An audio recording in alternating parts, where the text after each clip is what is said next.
Are we alone in the universe? Of all humanity's questions ever posed, this is the most difficult one to answer.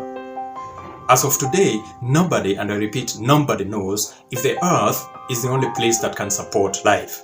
So the big question remains, are there other planets in the universe where life exists? If you come to think of it, it's a question worth asking. In fact, it would be silly to imagine that we are alone in the universe that seems to span out to infinity and indeed to places where our technological advances cannot allow us to explore. By simple logic, therefore, the first contact with an alien race would be one of the most profound discoveries humanity has ever made.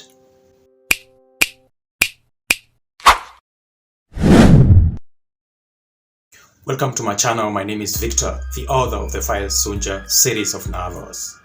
Despite this uncertainty, let me say that contact might have happened already. I mean, we may have already received an unambiguous and well-documented message from the stars.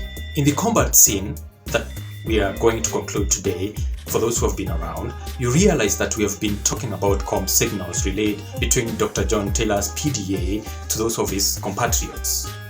Amanda's hint, which of course is a signal that the protagonist dials to blow up the chip implanted in the sniper's shooter's brain, is not to be left unmentioned as well. But as we delve into the murky world of classified signal comms, let it suffice that today's episode is a story of the so-called wow signal. Maybe, and I reiterate maybe, mankind's first contact with aliens.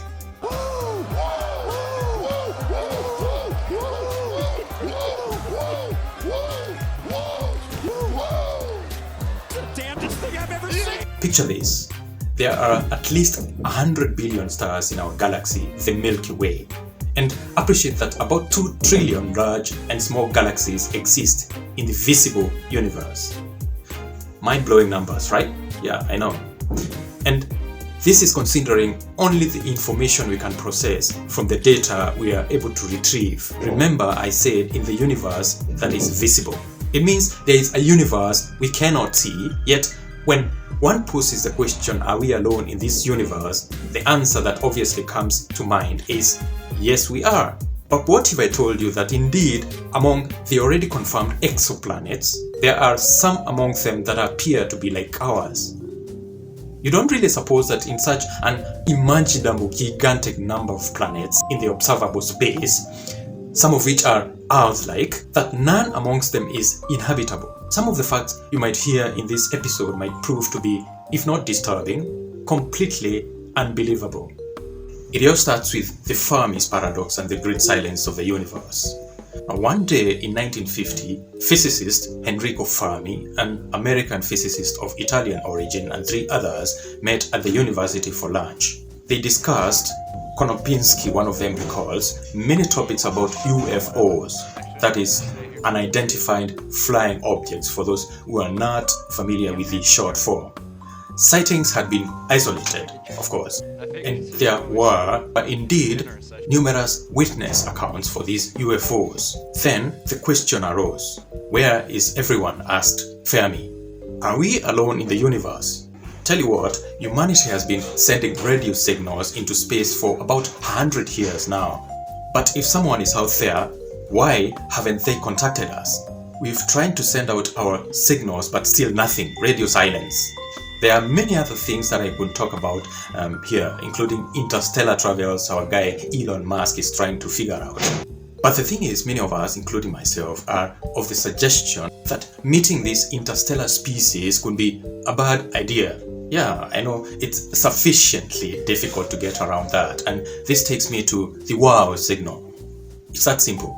And we've already received a documented message from the stars, well, according to our interpretation.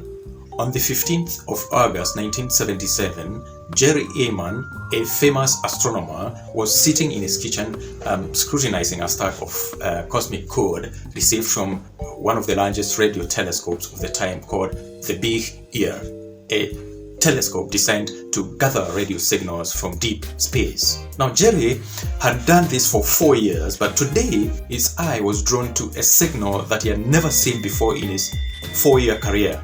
This signal had lasted just a few seconds. If not 75, it's 72 seconds if my memory hasn't failed me. Now, the signal that went 6EQUJ5 was an alphanumerical string so startling that he circled it in red pen and scribbled the now famous WOW annotation. This WOW signal was confirmed to be 30 times stronger than background radio noise.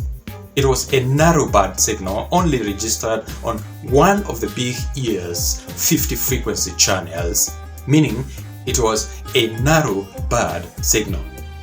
Narrowband signals are not made by natural sources, they are generated by technology. As soon as Jerry saw that, it dawned on him that he might have been looking at mankind's first contact with alien technology. Since then, such a signal has never been registered. Well, controversy arose about the authenticity of this signal, with astronomers stopping at nothing to have this mysterious signal proven beyond doubt. Could this have been the sad part of it all? That this could have been the last and only signal a civilization sent out to us before it was destroyed remains a mystery. I can only imagine of an alien civilization that had been trying to broadcast for hundreds of years and shut it down after realizing that there were no replies coming from us. I know, it's intriguing, but let's not forget Dr. John Taylor and his compatriots. We move to chapter 6 of Survive.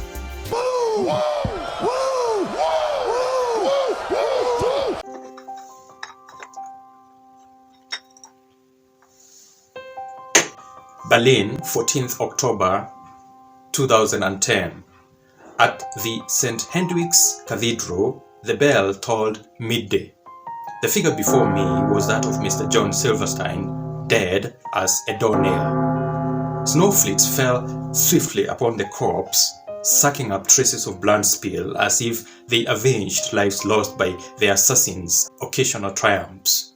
Barely a week had passed after I had been sworn in to uphold the sanctity of life as a surgeon. Yet, in the name of wonder, I had killed a human being.